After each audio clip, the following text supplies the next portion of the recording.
Now it's time for Inspirational Women, and my guest, Judith Matloff, a journalism professor at Columbia University and media safety advocate. Judith's career began as a foreign correspondent, so traveling to hotspots around the globe.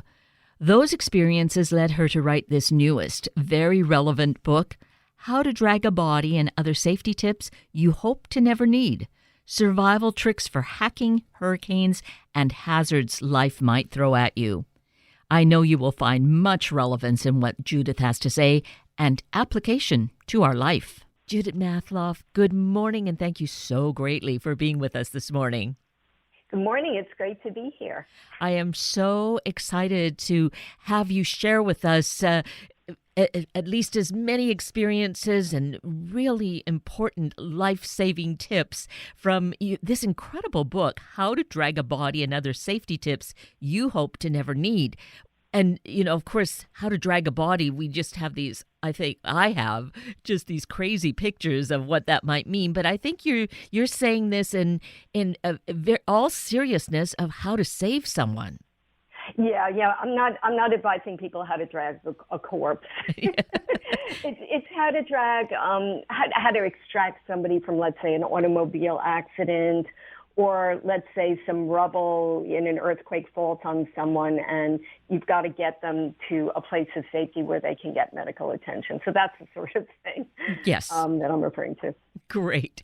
So that, though, kind of gives us the foundation of what we're looking at in terms of, the title goes on to say survival tricks. So at this time, the pandemic, for one, is a big basis for this conversation. But we've also had a lot of protests going on and that kind of unrest. Here, this book is great tips and guidance for us to be able to do this safely and really take good care of ourselves.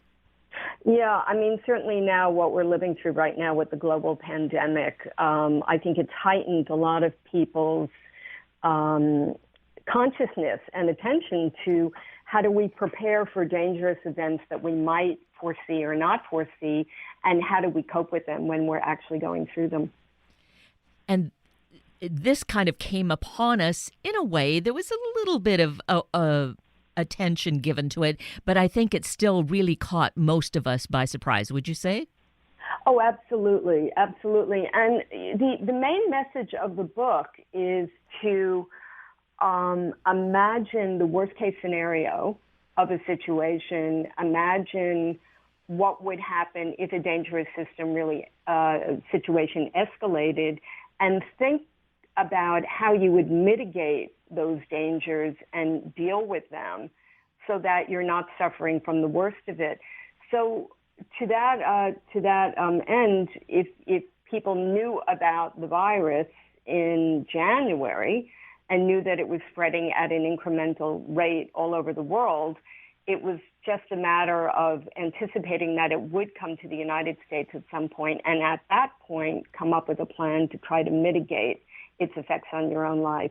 So it's forward thinking, and it's also psychologically going to a place that is sometimes uncomfortable, but if you prepare for something and have an active plan, you're actually going to feel more in control when it happens.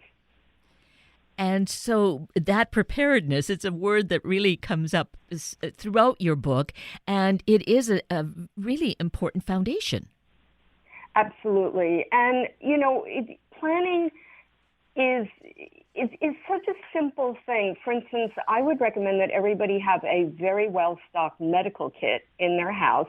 You just never know when a finger is going to be cut off when you're cooking, or, you're going to get severely burned, again, at the barbecue, or somebody that you really love is suddenly in a car accident. You just never know these things are going to happen. But if you have basic emergency first aid training and you have a very well-stocked medical kit, you're all set. So that's just one example. Another example would be natural disasters. Many of us live in areas where there have been recurring natural disasters or could be.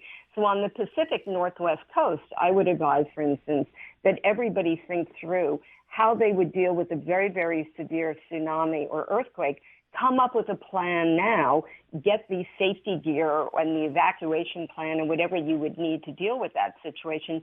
But think about it now. So if, God forbid, it happens in a month or 5 years from now, you already have a plan. And, to that point, Judith, I know over the years there's always a time that we, during the year, that we have these drills and the list of things to do to prepare in case there is an earthquake, which at some point there will be, and we've had them. So if we really had taken that seriously and stocked up on what was recommended, we wouldn't have had that reaction back in March where everybody was just, in a panic and buying up everything that they could see in sight. Right, absolutely.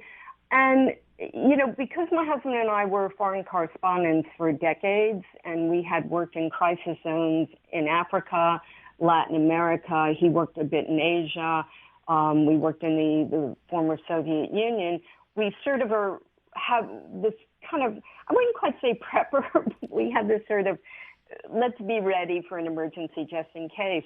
So we always have about a month's supply of food, that non-perishable food. We always have a month's supply of what a lot of people were stocking up on, which was toilet paper and wipes. We always have gloves, and we happen to have had N95 masks in our basement. And so when the pandemic hit New York, and New York became the epicenter for the world, my husband was in Europe at the time working. I was up at a writer's retreat in upstate New York, and our son was at college in California. So none of us were on base, but we didn't have to worry when we finally got back here at the height of the pandemic, because we already had all the supplies that everybody else was running around going crazy trying to buy. And that really then illustrates how we can have a little more calmness when disaster does strike, because that preparation is already in place. You had it in place, and so to get home was great. Yeah, I mean, we didn't want to go through a pandemic. No. But there wasn't that horrible panic that so many people experience of going to the store and seeing an empty shelf. I mean, it's a very, very scary, disturbing thing to go to a store to get emergency supplies and know that you can't get them. So my advice to people right now is just be ready in case there is another lockdown. Just have all your supplies at home just in case. Just have enough extra cash, have enough extra food, have enough, again, medical supplies. Just keep everything stocked up now, just as a matter of habit, so that if this hits or something else hits, you are prepared. Exactly. We've had a lesson that was a serious lesson, and to learn from it, because hopefully it doesn't happen, but certainly the predictions are that there could be this second wave, and who knows what that might be like. Right, so get your toilet paper now. Yes. But also shop wisely. I must say, I was puzzled, as were many doctor friends of mine, why everybody was rushing out and buying bales of toilet paper, because this is largely a respiratory disease. But it is a basic supply, and I think, people were thinking of what basics might run out and what do I need in my daily life. But shop wisely. Yes, exactly. And, the stores do, thankfully, these people are real heroes, along with the medical people in their arena, that they have opened the stores. So, and they keep getting the supplies in. So it's not as though we have to stock up for a year. Right. Yeah, Right. I wouldn't recommend stocking up for a year. Right. Now, another big thing that's going on in our country with all the unrest is the protests. You address this as well as to how to approach this in a safe way. Yeah, I actually have an entire chapter about going to protests that could turn violent. And also, I have within that chapter is also a lot of information about active shooters and school shootings. The thing about these demonstrations, you had a double challenge, which was there was a lot of violence, there was a lot of confusion, and also then there was the pandemic. So my advice to people going to demonstrations, knowing that we have these two potential risks, is always stay on the edge of the demonstration. If you get caught into the middle of the crowd, you can't extract yourself, and you're more likely to be trapped. And also, if you're on the edge of the crowd, you can exercise some social distancing. So that would be my biggest piece of advice to people going forward. Stay on the edge, and the whole time, stay very alert to what's happening. The mood of a crowd and the mood of the police can shift very, very quickly. And so aside from scoping out your exit route and leaving your path open to getting away very quickly, you need to be continually alert to any adrenalized confrontation in the crowd. And normally you can tell right away that things are heating up because people start shouting at each other and they start provoking each other. And that's your sign right there to really, really move to the edge. You don't want to be trapped in the middle. The second thing I would recommend is think very carefully about what sort of crowd control tactics the law enforcement use and wear protective gear accordingly. So if tear gas and pepper spray are common, you obviously want to protect your skin and you want to protect your eyes with goggles. You want to cover up your skin. You want to carry bottles of water so you can flush out your eyes. If they're prone to bopping people on the head, or if there's a lot of projectiles being thrown by either side, either the law enforcement or the protesters, you want to wear a helmet. Even a bike helmet is fine. So that would be some of my advice to people. The other thing, which I think is absolutely critical, is carry a lot of spare masks. That way, if you're standing next to people who aren't wearing them, you can offer it to them. And also, if there is tear gas and pepper spray, your mask is going to become contaminated with these chemicals, and you'll need to throw it away. But if you have spares in a waterproof bag, then you can just replenish your mask wearing. And given how we want to be supportive in whichever way, being able to think this through before ever venturing out, as you've just outlined for us, Judith, I think really is going to keep us safe and keep our wits about us so that we're not drawn up into the emotion and then sucked like into the center of the crowd. Yeah, I mean, for instance, another thing I would recommend is before you head out, aside from researching what sort of crowd control tactics the law enforcement use, think about who the organizers are. Is this a gathering which has a permit? Because if it doesn't, you can predict that the law enforcement will react in a more forceful way. Is this a crowd that tends to be very confrontational with law enforcement? Because if that's the case, then you can pretty much assume that there is going to be some violence. So do as much planning and research as you can ahead of time. And if you think there's a chance that you could be swept up in a crowd and be arrested, whether or not you've done anything, you might want to have on your person the contact of a lawyer that you can contact. It could be somebody from the local branch of the ACLU or the National Lawyers Guild, or it could be a personal lawyer, or maybe, for instance, we journalists, we have newsroom legal counsel. But I think you want that on you just in case. And again, I just want to stress just in case. People get swept up into dragnets who have not done anything wrong. Law enforcement will just kind of swoop in and they'll kettle people and move them in. So you want to be prepared just in case.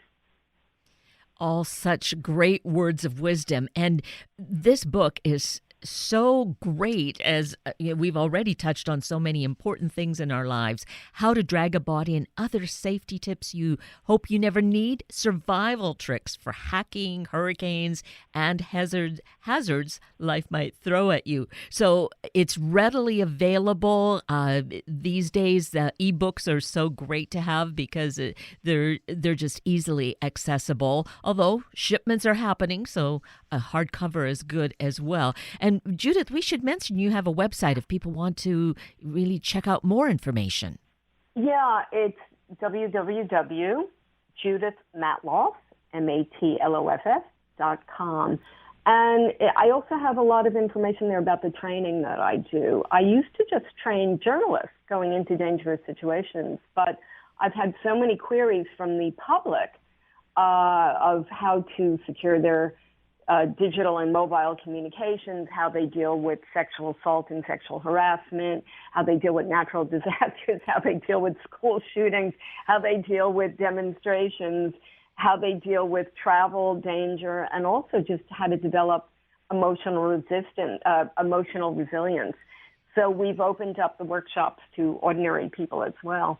And actually, that was the point of the book, because I have been doing for nearly 20 years, I've been training journalists who go into very dangerous situations.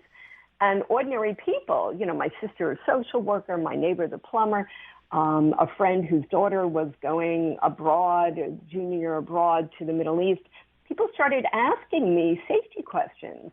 And I suddenly thought, why don't I just put this all in a book and make it accessible to more people? And well, we are the really fortunate beneficiaries of that, to have your wealth of experience, because as you're sharing in the book, when you first went out to do your foreign corresponding, you were so naive. It's amazing you're still alive, Judith. Yeah, I was a total idiot. I mean, when I started out like a million years ago, we didn't have safety protocols.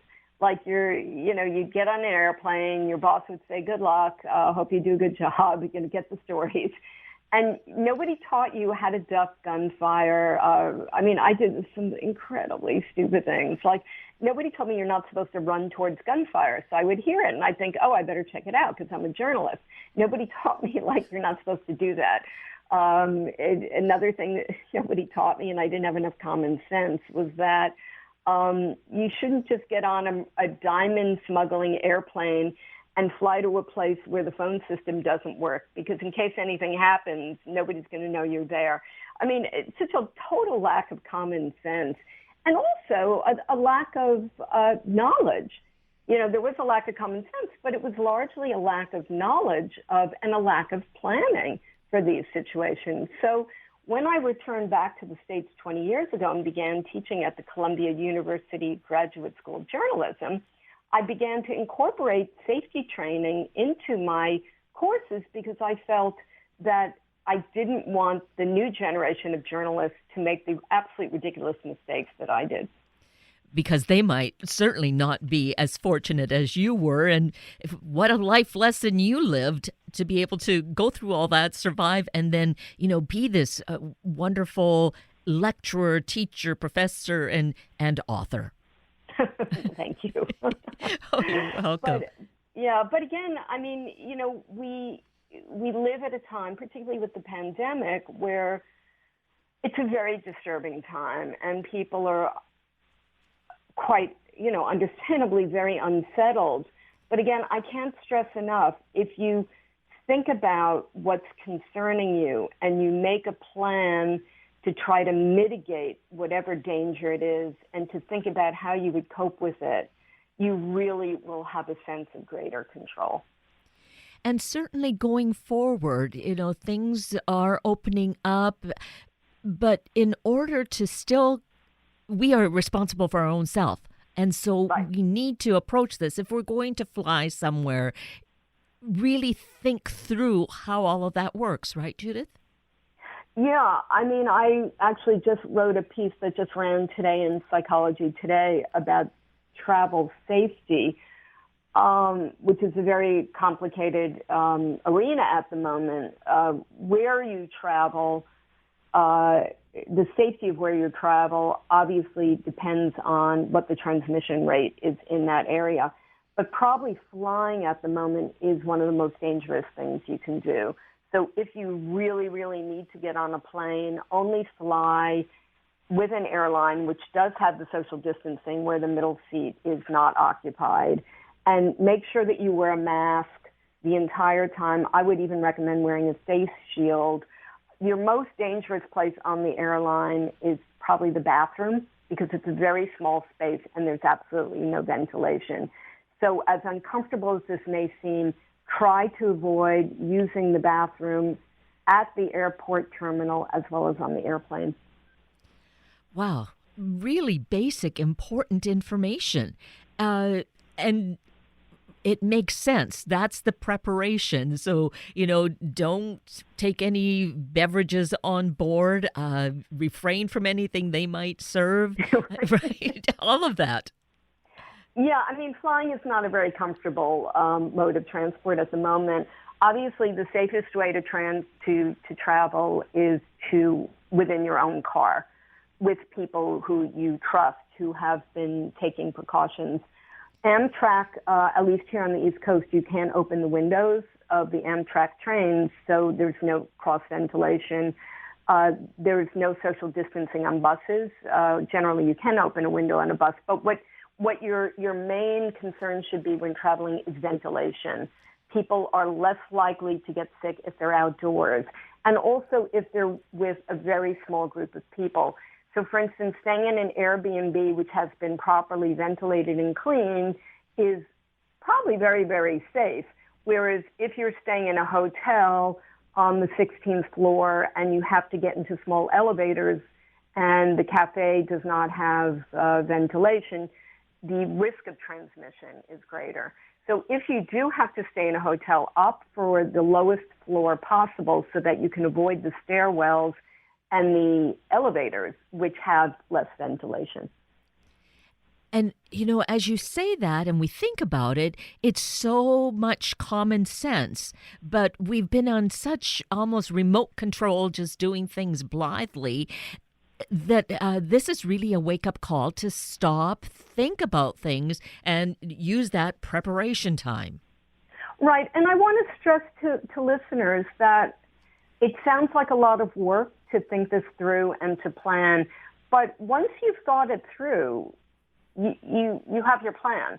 And it actually saves you a lot of worry and running around with anxiety later on. You're basically front-loading your work. And again, with the travel, this sounds like a lot of things to consider, but now you've considered it, you have the guidelines, and then you can make a less anxiety-driven decision about your travel because you're armed with facts. That ventilation is very important, control of where you stay and your transport is very important. So once you have those two basic facts, the process of booking your holiday or your travel becomes less anxiety-driven. And so to that point, as you mentioned earlier, the book covers emotional resilience, and obviously that's an important factor. So the preparation helps with calming the stress, but there are some other very basic things that are just part of life that maybe we forget about that are part of that. Yeah, I mean, this is a time where emotional resilience is really needed. And my advice to people, which I take from having worked in war zones for many years, is don't project too much into the future because that makes you really anxious. We live in a very uncertain, unsettled time right now, but we really don't know what the world is going to look like in 6 months. We don't. So try not to worry, if you can, about what might happen in the medium and long term. Try to just get through the day right now. Maybe the furthest you want to think through is a week, but try not to project too much into a time when you don't know what the circumstances will be like. And the other thing I want to stress is psychologists who specialize in crises and war and natural disasters and emergencies, they say the one thing that helps emotional resilience during a crisis more than anything else is social contact and social support. So I think humans are very adaptable and we have survival instincts. And I think once the social distancing happened and everybody started doing Zoom cocktails at 5 o'clock, that was a perfect example of the human spirit doing what it should do, which is connecting with people. So again, I can't stress enough, really keep your social networks firm, surround yourself, even if it's just via video or phone, with people who make you feel loved and supported, and talk through with people, debrief what you're going through, but keep that social connection alive because that's what's going to help you most to get through this. Such great wisdom. And in a way, it's very simple. And, when you think about it, should just be the foundations of our life, the preparation, the connections, and just not living way into the future, really savoring the moment. Yeah. The other big piece of advice I would give for emotional resiliency is physical resiliency. The other thing that, again, it's common sense, but we all tend to forget it. Try to get on a regular sleep schedule. You've got to get enough rest, because if you don't get enough rest, you're more vulnerable to anxiety and depression. Eat regularly and really, really well, and get exercise. Exercise is absolutely critical to emotional stability. It's absolutely critical. It's a way to release the anxiety. It's a way to sleep better at night. It will help your appetite. So again, take really good care of yourself physically, because without even realizing it, that is going to have a very big impact on your emotional state. And however that might work, whether it's in our home, in our backyard, or as you said, you're going to actually, with New York opening up, after this, you're going to be going out and taking your jog in the park. Yeah, and actually I did that throughout the whole lockdown because I kept a really good, close monitoring of what the scientists were saying, and I think we need to stress that because we know very little about the disease, and each week we're learning something new. So very early on it became apparent that if I wore a mask and I was outdoors in a non-crowded place where I could socially distance, I would be safe. So pretty much from the moment the lockdown began, I made a point of going outside for an hour every day and getting exercise. And I was very, very careful about maintaining distance from people, going to a park, which is not heavily populated. But I got that exercise. I got that vitamin D from the sunshine. And I also saw people when I left. I may not have known them. They were strangers, but there was a lovely sense of humanity, of being out in the world, as opposed to just being locked down with my family. And the science had indicated that it was safe to do this. So I did. But I wasn't really going into stores. I wasn't really going indoors where the ventilation wasn't good and which were very crowded. But being outside, if you can stay away from people, keep a distance, and wear a mask, you're absolutely fine. So great. You are just such an inspiration. I am just so thrilled that you are doing the work that you do, that you've spent time with us this morning. And for us now, we get our copy of How to Drag a Body and other safety tips you hope you never need. And also, let's mention again your website, Judith, because we said there's just such a wealth of information there. Yeah, it's www.judithmatloff, and that's MATLOFF as in French fries, .com. So again, what a pleasure to speak with you. Thank you so much for this work that you're doing and your time today. And I think it's going to really help us all to move forward more confidently and safely. Well, it's been a pleasure speaking with you, and everybody out there, try to keep the anxiety down. Things will work out, and stay safe. Many thanks. And with that, we're at the end of a very full hour of Inspirational Women with Judith Matloff and Sunday Morning Magazine with Jack Schreiner. I'm Kate Daniels, your host, and I greatly appreciate your sharing this hour with me and these special guests. For details you might have missed or information you'd like to know, please just send me an email, kated@warm1069.com, and I'll get right back to you. Also, if you'd like to listen again or share these important stories with your family and friends, find the podcast on our Warm 1069 webpage. Just click on the podcast tab, then Sunday mornings, and look for the show and guest names. I now wish you and your family a day of planning, being aware and prepared. Have a week of the same, and then please plan to join me again next weekend for another hour of Sunday Morning Magazine and Inspirational Women on Warm 1069. Good morning.